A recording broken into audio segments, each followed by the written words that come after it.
da? Da. Salutare și bine ați venit la Coasta Des, locul în care Dragoș strânge chestii. Astăzi o să avem un alt BMW, o să avem un E46 la care se va da jos motorul, chiar dacă nu are absolut nimic. Hai să trecem și peste chestia asta. După cum bine știți, încercăm să vă ajutăm și pe voi să găsim pentru voi tot felul de deal-uri și de oferte, așa că băieții de la Gebo au în perioada asta o campanie mai ceva ca aia de Black Friday, adică au în jur de 500 de produse cu discounturi de până la 60%, am văzut câteva. Spre exemplu, am văzut o chestie interesantă care mi s-a părut la un super preț, o să o lase Rareș undeva aici pe ecran. Nu așa, Rareș? Așa. O dinamometrică la 117 lei. Găsiți linkul jos în descriere, primul link. Pe lângă asta, într-unul dintre clipurile următoare va apărea un cod de reducere de la Race Shop, dar nu știți de la mine, știți de la Dragoș. Și cine are nevoie de anvelope în viitorul apropiat, trebuie să stea până la finalul clipului, pentru că băieții de la anvelope.ro au pregătit ceva pentru voi. Hai să băgăm BMW-ul și să dăm jos motorul degeaba. Putem să facem asta? Da. Hai! Hai, Neața, Bălică! Salut! Ia zi, ce avem azi? Ce mașină? Ce? Un BMW Un BMW? coupe Oh, bun, hai! negru Oh, cu două uși.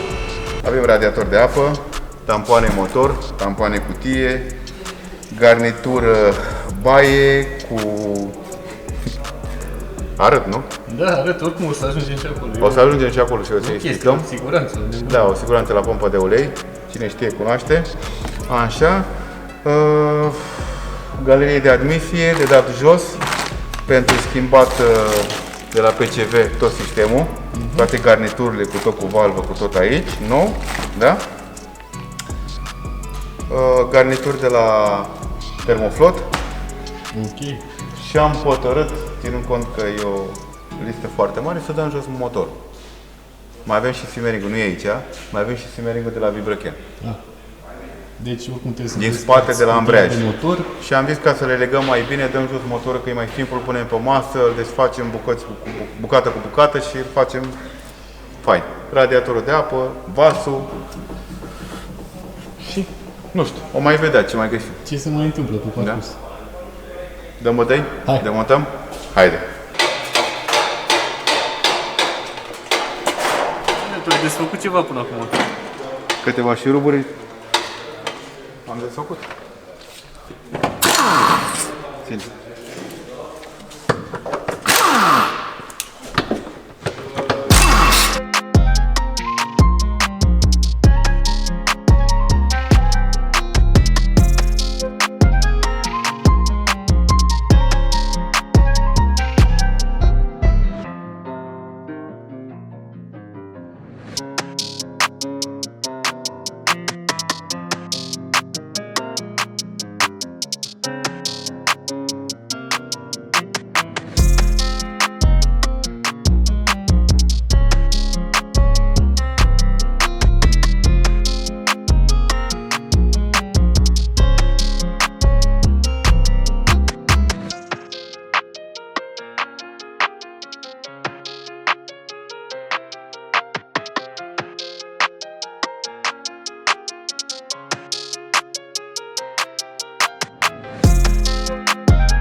în timp ce schimbam tot traseul de la PCV, am descoperit aici, oricum urma să mă uit, am descoperit asta.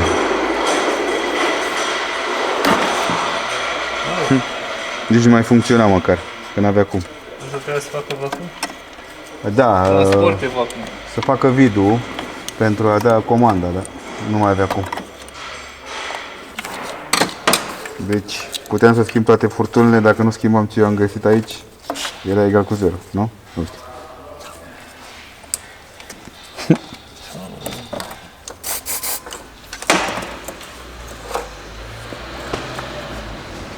Așa. Și acum scoatem din galerie. Dai seama că trăgea aer fals pe aici, că e din duce în galerie. Bine, are supapă cu sens, dar uite asta.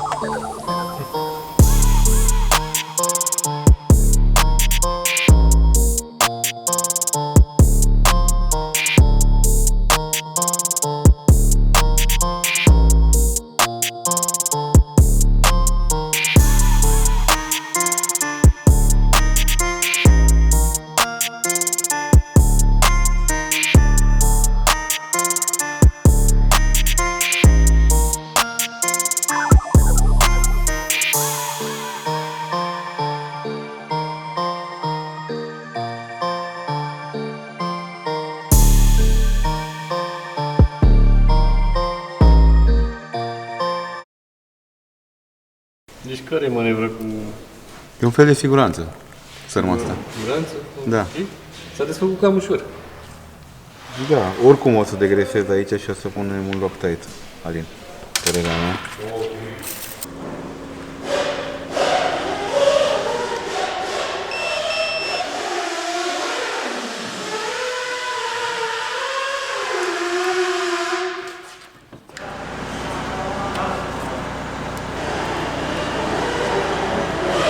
Perfect.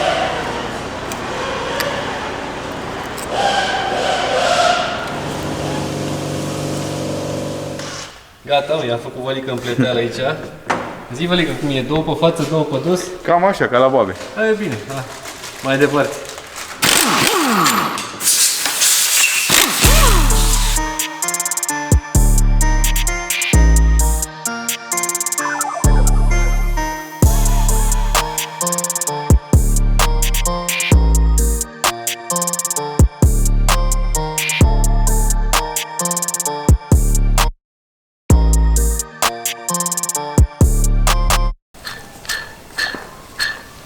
Păi și? Așa trebuie să facă? Ca să știi că merge? Da, da, clar. Trebuie să facă un zgomot ca să știi că merge. Și când s-a spart, s-a făcut pe aici așa, pac. N-are, mă, Stai să vedem ce producători. Ah, e de asta bună, mă. de care? Care nu scrie nimic pe ea. Ah,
dop care a crăpat de la galeria de admisie, care pe aici să tragă aer fals.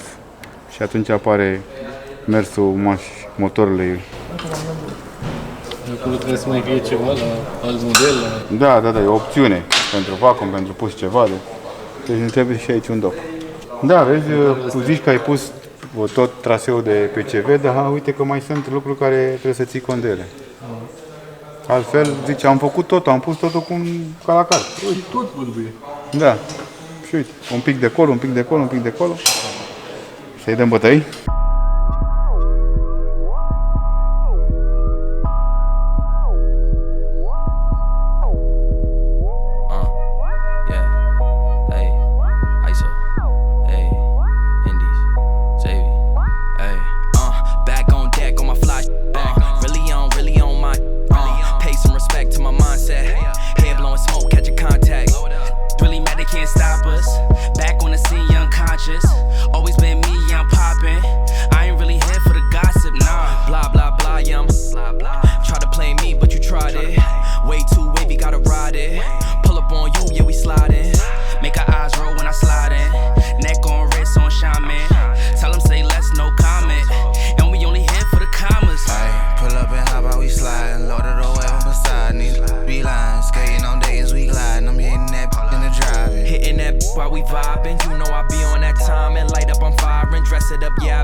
Da, deci la bara veche este... Bara veche intră acolo, nu? Da, aici intră pe partea asta, pe bieleta anterioară, pe cauciuc. O dată și o dată.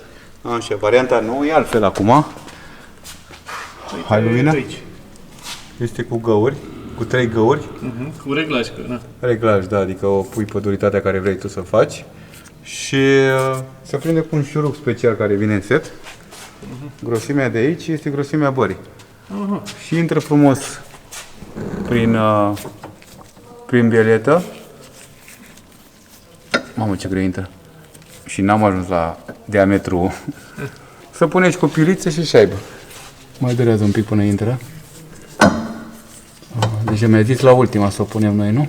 Aha, a zis că vrea să fie țapă, să-și numere dinții. Frumos. Ăla e. O șaibă. O piuliță. Și așa și dincolo.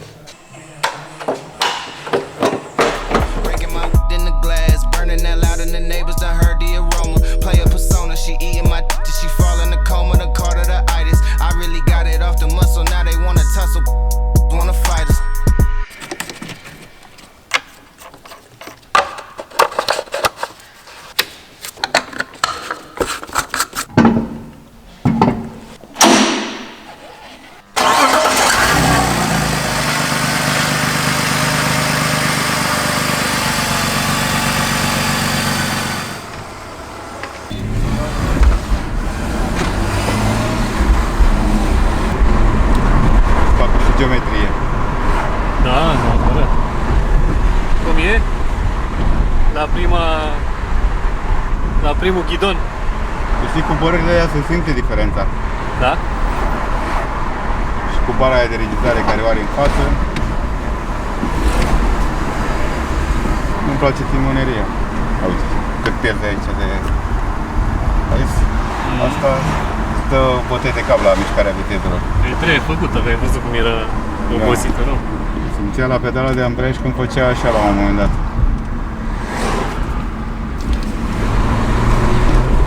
Aude cutia într-un fel. Trebuie desfăcută și rulmentuită. Da. Drumul de autostradă, Da. cum e? La drum, la 130. Plăcut. Destul de plăcut. Stă destul de bine mașina. Un pic scaunul. Scaune electrice, Da. geamuri electrice, climatizare automată, oameni pe volan, Un volan frumos. are chestii destul de moderne pentru o mașină de 2000. Da, e.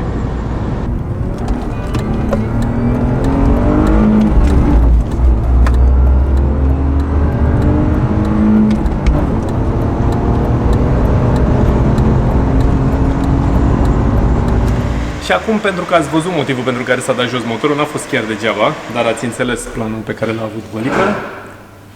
Hai să dăm și noi Lego-ul ăsta mititel. Și comentariul care ni s-a părut cel mai haios și nouă, dar vi s-a părut și vouă, probabil, vine de la Magic Luna Corn, mai exact, ăsta e ID-ul. Tu ai câștigat, trebuie să scrii neapărat de pe contul ăsta, la clipul ăsta am câștigat și să ne dai și un mail cu un print screen cu comentariu câștigător și comentariul ăsta.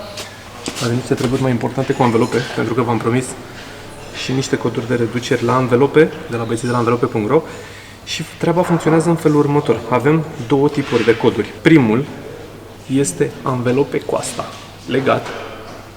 Sunt 15 vouchere cu reducere de 3% pentru absolut orice anvelope de pe site. Nu contează dimensiunea, marca, modelul, nu contează absolut nimic. Și al doilea voucher este Coasta Davanti. Sunt 30 de vouchere, 10% reducere pentru orice anvelopă Davanti, indiferent de dimensiune. Primul venit, primul servit, cam așa funcționează. Deci dacă unul dintre voi acum intră repede, adaugă 4 anvelope în coș, scrie anvelope cu asta, dacă sunt, indiferent ce producători sunt, extra 3%. Dacă sunt Davanti, extra 10%. Și ele sunt valabile în 3, 2, 1. Dați drumul la comenzi. Stați așa. Am uitat să vă întreb o chestie. Care este motorul vostru preferat, atenție, pe benzină de la BMW? Scrieți și voi jos în comentarii și ne vedem data viitoare. Pa, pa!